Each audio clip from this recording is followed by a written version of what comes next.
Hello and welcome to all my dear student. प्यारे बच्चों, सभी का एक बार फिर स्वागत है करंट इलेक्ट्रिसिटी के इस प्यारे से लेक्चर के अंदर।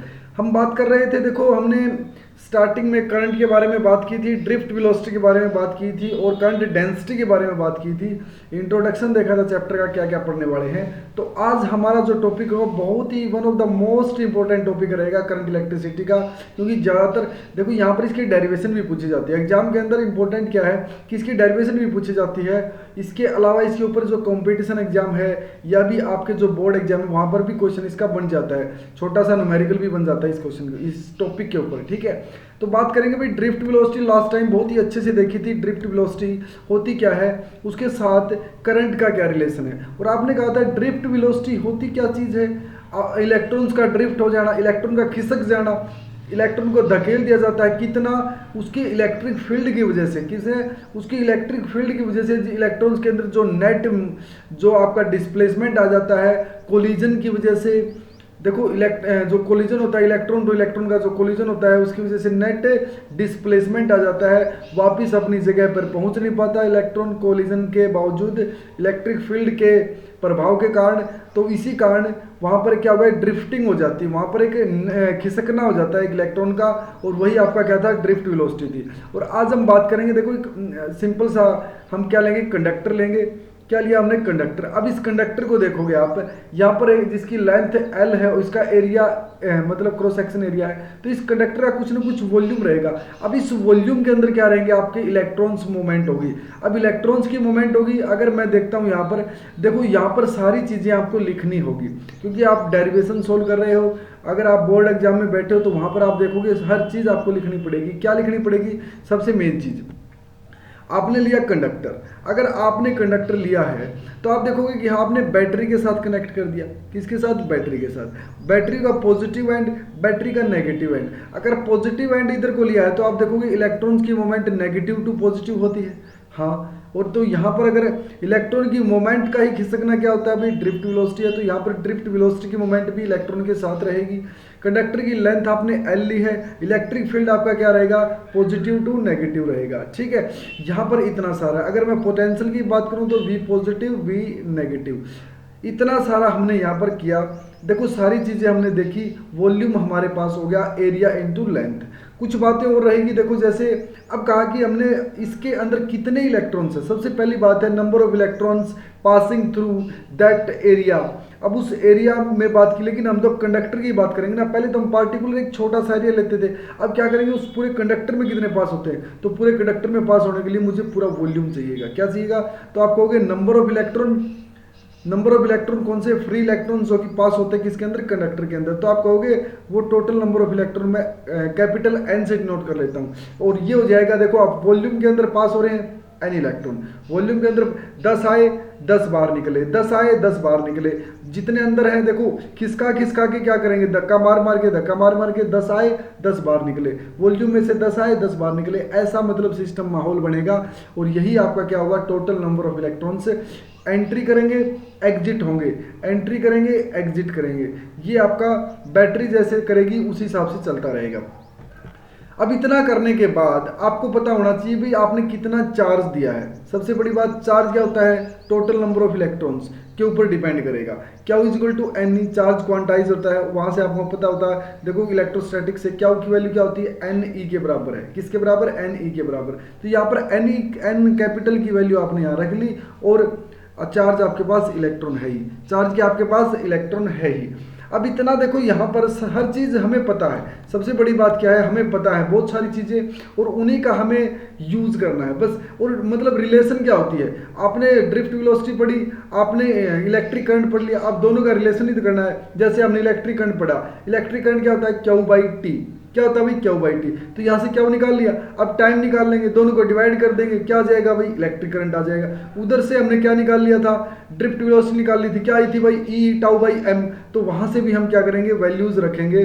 देखो वेलोसिटी की वैल्यू रखेंगे, तो देखो उसमें रिलेशंस देखेंगे भाई क्या रिलेशन आएगा। अब देखो यहाँ से आपके सामने एक पोटेंशियल भी आपने अप्लाई कर दिया। मैंने कहा था वी पॉजिटिव वी नेगेटिव, ठीक है। उसकी वजह से क्या होगा, आपका इलेक्ट्रिक फील्ड की वजह से, मतलब इलेक्ट्रिक फील्ड और पोटेंशियल के बीच में जो हम लिखते आए थे बार बार, V is equal to E D और यह डी की जगह मैंने लेंथ एल ले रखी है, तो v is equal to e l. तो यहाँ से आपकी जो इलेक्ट्रिक फील्ड की वैल्यू हो क्या आ जाएगी, v बाई एल आ जाएगी। क्या आ जाएगी भाई, v बाई एल। एक एक फॉर्मूला अगर हम साइड में लिखते जाएंगे ना तो अपने आप रिलेशन निकल के आएगी। क्या निकल के आएगी, रिलेशन निकल के आएगी। तो यहाँ पर देखा इस फील्ड की वजह से जो फ्री इलेक्ट्रॉन है ना कंडक्टर के अंदर, वो मूव करेंगे ड्रिफ्ट वेलोसिटी के साथ। किसके साथ मूव करेंगे, मैंने ये तो बताया भी था आपको कि भाई इलेक्ट्रिक फील्ड के इम्पैक्ट में आने के बाद ड्रिफ्टिंग स्टार्ट हो जाती है, नेट डिस्प्लेसमेंट आ जाता है। ये बिल्कुल डिटेल में बताया मैंने ड्रिफ्ट वेलोसिटी के चैप्टर, ड्रिफ्ट वेलोसिटी के लेक्चर में बहुत ही डिटेल में बताया है। एक एक चीज़ को बिल्कुल खोल के रख दिया था आपके सामने। अब देखो यहाँ उसके बाद देखो आपने देखो मैंने कहा था I is equal to q by t होता है भाई। क्या होता है भाई, I is equal to q by t. देखो अब हमारा जो मकसद था टाइम निकालने का, क्या था भाई, टाइम निकालने का। तो आपको पता है वेलोसिटी किसके बराबर होती है, वेलोसिटी आप कहोगे देखो लेंथ अपॉन, यहाँ पर देखो वही डिस्टेंस अपॉन टाइम बोल सकते हो आप। तो डिस्टेंस अपॉन टाइम, डिस्टेंस क्या आपकी लेंथ है, क्या भाई लेंथ है, अपॉन टाइम। आपको टाइम निकालना है तो यहाँ से क्या हो जाएगी, एल अपॉन वी डी आ जाएगी। और यही टाइम की वैल्यू आप यहाँ रख दो। अब ये वी डी की वैल्यू ऊपर चली जाएगी, तो यहाँ से देखोगे जो आई की वैल्यू आई है, वो जो इलेक्ट्रिक करंट आया है आपका ड्रिफ्ट वेलोसिटी की उसमें फॉर्म में, I is equal to N E A V D, I is equal to N E A V D, I is equal to N E A V D, I is equal to N E A V D. आपको ऐसे ध्यान में रखना है। मैं हमेशा इसको ऐसे ही याद रखता था, बार बार मुझे ये कभी भी किसी ने पूछ लिया I is equal to N E A V D, I is equal to N E A V D, I is equal to N E V D, मतलब आप ऐसे मतलब इसको फॉर्मूले को हमेशा ध्यान में रखना। ये हमारे दिमाग में किसी नाम की तरह सेट हो जाता है। जैसे हम किसी बंदे का नाम पुकारते हैं, शक्ल देखते हैं, हाँ भाई रोहित, हाँ भाई अमन, तो ऐसे ही हमारे दिमाग में ऐसे चलेगा I is equal to N E A V D, I is equal to N E A V D, I is equal to N E A V D. आपको मैं विश्वास दिलाता हूँ आप 10 बार इस फॉर्मूले को ऐसे पढ़ोगे, आई आप क्यू बाई टी वाला फॉर्मूला भूल जाओगे, लेकिन ये फॉर्मूला आप नहीं भूलोगे। तो यहाँ पर ये हो गया I is equal to N E A V D. अच्छा इसमें एक बात बताओ, हमने अगर ड्रिफ्ट वेलोसिटी की वैल्यू अगर पता हो तो और भी बढ़िया हो जाएगा। हाँ कैसे, चलो बात रखते हैं। देखो यहाँ पर ड्रिफ्ट वेलोसिटी क्या रहेगी आपकी, ड्रिफ्ट वेलोसिटी मैंने कहा ई ई टाउ बाई एम, आपने वेलोसिटी रख दी ई ई टाउ बाई एम, तो यहाँ आप वैल्यू रख दो ई ई टाउ बाई एम रखती है मेरे पास जो करंट की वैल्यू अब ये आ गई। ठीक है, ड्रिफ्ट वेलोसिटी की वैल्यू रख सकते हो आप, या फिर अगर डायरेक्ट आपको ड्रिफ्ट वेलोसिटी दे रखी हो तो I is equal to N E A V T लगा सकते हो आप। अदरवाइज आपको क्या कहोगे, आप यहाँ से देखो क्या क्या वैल्यू आपको एरिया और नंबर ऑफ इलेक्ट्रॉन्स, मतलब फिर चार्ज, इलेक्ट्रॉन के ऊपर चार्ज हमें पता है 1.6 इंटू 10⁻19। यहाँ पर आपको टाउ दे देगा जो कि टाइम होता है कोलिजन्स का, जो कि मतलब इलेक्ट्रॉन्स की जो टक्कर होती है उसके बीच का जो कोलिजन का जो टाइम लगता है एक इलेक्ट्रॉन को दूसरे इलेक्ट्रॉन्स के कोलिजन करने के लिए, दैट इज टाउ होता है। इलेक्ट्रिक फील्ड आपको पता ही होता है, मास आपको दिया मिलेगा। अब ये देखो ये सारी चीज़ें आपको मतलब पता है, हर चीज़ के बारे में हमने अच्छे से पढ़ा भी तो ना। तो करंट डेंसिटी क्या होती है, आप कहोगे J is equal to I by A, क्या होती है भाई, अच्छा तो देखो यहाँ पर अब J is equal to I by a current density है, तो यहाँ देखो I की वैल्यू आप रखोगे n E A V d, क्या भी देखो जैसे ध्यान में n E A V d, और अपॉन एरिया से आपने डिवाइड कर दिया तो एन ई वी डी, देखो यहाँ से करंट डेंसिटी भी आ जाएगा। तो मतलब ये मतलब जो आपका जो मतलब सिस्टम रहेगा ड्रिफ्ट वेलोसिटी का रिलेशन किसके साथ, इलेक्ट्रिक करंट के साथ, वेरी वेरी इजी कंसेप्ट है। देखो एक बार फिर इसको अच्छे से देखते हैं। हमने स्टार्टिंग में क्या लिया, एक कंडक्टर लिया है। स्टार्टिंग में क्या लिया भाई, एक कंडक्टर लिया है। अब उस कंडक्टर को हमने क्या किया, देखो स्टार्टिंग में कंडक्टर लिया है, कंडक्टर के साथ क्या कर दिया हमने, मतलब बैटरी से कनेक्ट कर दिया। अब देखा कि वॉल्यूम के अंदर कितने इलेक्ट्रॉन्स आएंगे, टोटल नंबर ऑफ इलेक्ट्रॉन निकाल लिए n, total number of electron निकाल लिए, हाँ किसके अंदर n इंटू वी, मतलब स्मॉल n कितने इलेक्ट्रॉन निकले वॉल्यूम के अंदर से। ठीक है भाई, जैसे 10 इलेक्ट्रॉन आए 10 बाहर निकले, 10 आए 10 बाहर, भाई जितने इलेक्ट्रॉन अंदर पड़े हैं उनका कोई महत्व नहीं है। मूवमेंट किसकी हुई है, 10 आए हैं बाहर चले गए, 10 आए हैं जितने, 20 आए हैं, लाख आए हैं, 1000 आए हैं, 50 आए हैं, जितने आए हैं उतने जाएंगे।